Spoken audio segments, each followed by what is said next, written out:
Assalamualaikum warahmatullahi wabarakatuh. Halo semuanya, kami dari kelompok kupu-kupu ingin menyampaikan video pembelajaran tentang kasus permintaan dan penawaran penyebab kenaikan harga menjelang Hari Raya Idul Fitri. Video ini digunakan untuk memenuhi tugas yang diapu oleh Ibu Vera Ismail.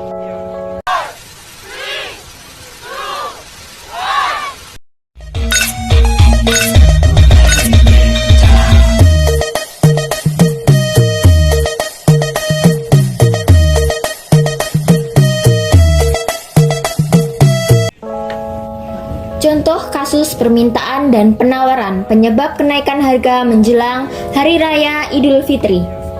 Kenaikan harga menjelang Ramadan dan Lebaran Idul Fitri merupakan fenomena berulang yang seolah tak terhindarkan bagi Indonesia.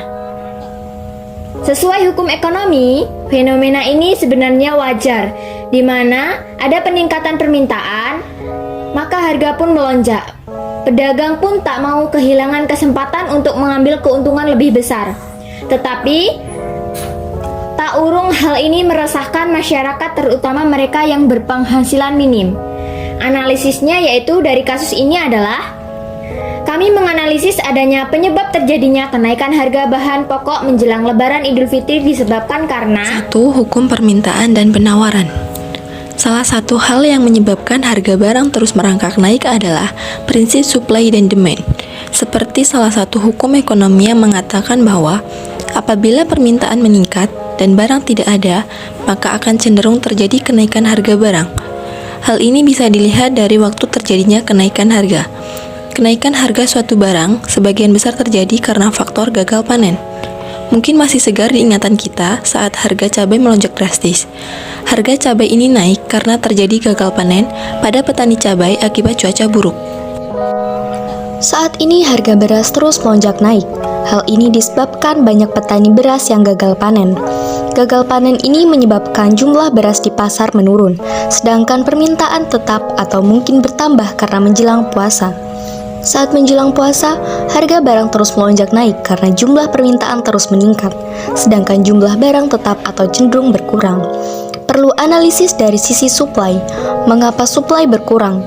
Saat menjelang puasa seperti ini, banyak orang di daerah Jawa yang melakukan ritual kirim doa kepada para kerabatnya yang telah meninggal. Ritual ini berupa syukuran dengan mengundang para tetangga dan kerabat ke rumah untuk berdoa bersama-sama, mendoakan sanak saudara yang telah meninggal. Kegiatan ini tidak hanya dilakukan oleh satu keluarga, tapi oleh semua keluarga yang memiliki keluarga yang sudah meninggal dunia. Hal ini menyebabkan permintaan akan kebutuhan beras meningkat. Naiknya permintaan beras tidak diikuti bertambahnya jumlah beras di pasar. Hal inilah yang menyebabkan harga beras terus merangkak naik. Tentu menjadi hal yang sulit apabila kita ingin mengendalikan harga barang, karena selama ini barang-barang yang melonjak naik adalah barang-barang kebutuhan rumah tangga yang jumlah penawaran di pasar berkurang, karena jumlah barangnya memang berkurang karena sebab-sebab tertentu, seperti yang sudah disebutkan di atas tadi.